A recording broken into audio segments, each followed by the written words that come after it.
இன்னைக்கான ஃபோனடிக் சவுண்டில் என்ன பார்க்க போகிறோம்னு பார்த்தீங்கன்னா இ இ இ ஏ இந்த மாதிரி வந்தால் அதை எப்படி நம்ம உச்சரிக்கிறோம் அப்படின்னு தான் பார்க்க போகிறோம். ஈக்கு நம்ம ஏன்னு தான் சொல்லுவோம். ஆனால் 2 ஈ சேர்ந்து வந்தா இல்லை ஈ பக்கத்தில் ஏ வந்தா நம்ம ஈ அப்படின்னு சொல்லிட்டு தான் உச்சரிக்கிறோம். அதே வேர்ட்ஸில் எப்படி வருது, நம்ம எப்படி உச்சரிக்கிறோம் அப்படின்னு சொல்லிட்டு சில வேர்ட்ஸ் எல்லாம் நோட் பண்ணியிருக்கேன். அது எப்படின்னு சொல்லிட்டு பார்க்கலாம் வாங்க. பாருங்க, 2 ஈ தொடர்ந்து ஈ ஈ அப்படி வந்தா அதனுடைய உச்சரிப்பு ஈ. அதே மாதிரி இ ஏ அப்படி வந்தாவும் அந்த 2 ஏத்தோடைய உச்சரிப்பும் ஈ அப்படின்ட்டு தான் சொல்ல போறோம். அதுக்கு நம்ம இப்போ வேர்ட்ஸா எப்படி நம்ம உச்சரிக்கிறோம் அப்படின்னு பார்க்கலாம் வாங்க. இங்க பாருங்க, ஈன்னு வந்தாவே நம்ம என்ன சொல்லணும், ஈ. அப்போ டீக்கு இட்டு, ஆருக்கு இரு, ஈக்கு ஈ, ட்ரீ ட்ரீ. ஓகேங்களா? Next TH REE. டிஹெச் என்னன்னு சொல்லியிருக்கோம் லாஸ்ட் வீடியோல, ஈத். ஆருக்கு இரு, ஈன்னு வந்தா ஈ, த்ரீ த்ரீ அப்படின்னு சொல்றோம்.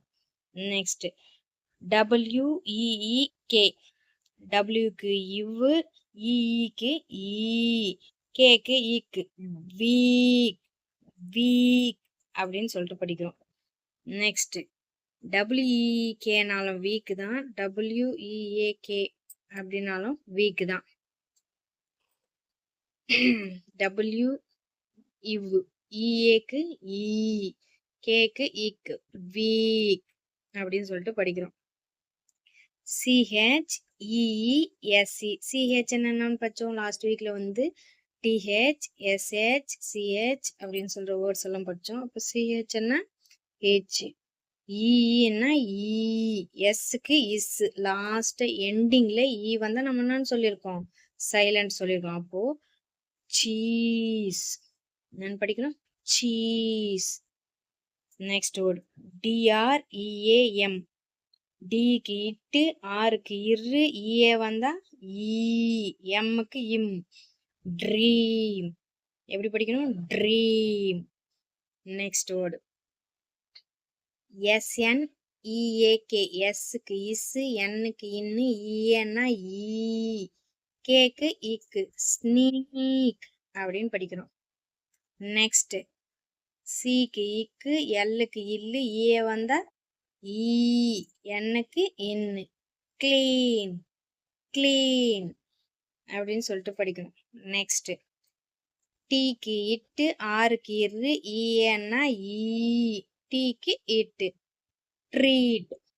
பாத்தீங்களா? இந்த வீடியோல நம்ம என்ன வேர்டுக்கு நம்ம ஃபோனடிக் சவுண்ட் பார்த்தோன்னு பார்த்தீங்கன்னா, டபுள் இ வந்தா நம்ம எப்படி உச்சரிக்கணும், அதே மாதிரி ஈஏ வந்தா எப்படி உச்சரிக்கணும். டபுள் ஈனாலும் ஈ அப்படிதான் உச்சரிக்கணும், ஈஏ வந்தாலும் ஈ அப்படிதான் உச்சரிக்கணும். ஒரு வார்த்தையோட எண்டில் ஈ வந்தா அந்த எண்டு நம்மளுக்கு சைலண்ட். ஒவ்வொரு வீடியோலையும் அது மாதிரி ஒரு வேர்டு வரா மாதிரி தான் நான் போட்டிருக்கேன். அதனால ஒவ்வொரு வீடியோவும் பார்த்துட்டு வரும்போது அது கண்டினியூஷன் வரும்போது பார்த்தீங்கன்னா எல்லாமே ஞாபகப்படுத்துகிற மாதிரி தான் இருக்கும். ஏ டு ஜெட் வரைக்கும் ஃபோனடிக் சவுண்ட் தெரிஞ்சிட்டாலே போதும். அப்புறம் அதோட ஒன்று ஆட் பண்ணிக்கின்னு நம்ம இந்த மாதிரி வேர்ட்ஸாக கன்வெர்ட் பண்ணி படிக்கலாம். இதுக்கப்புறம் போக போக பார்த்தீங்கன்னா பெரிய பெரிய வேர்ட்ஸாக பார்க்கலாம். ஒவ்வொரு வேர்டு வரும்போது, ஒவ்வொரு வார்த்தை வரும்போது, ஒரு ஒரு லெட்டர் வரும்போது எப்படி நம்ம படிக்கிறோம், எப்படி பிரித்து படிக்கிறோம் அப்படி சொல்லிட்டு தெரிஞ்சுக்கலாம். இந்த வீடியோ பிடிச்சிருந்தா லைக் பண்ணுங்கள், ஷேர் பண்ணுங்கள், கமெண்ட் பண்ணுங்கள். தேங்க்யூ. தேங்க்ஸ் ஃபார் வாட்சிங்.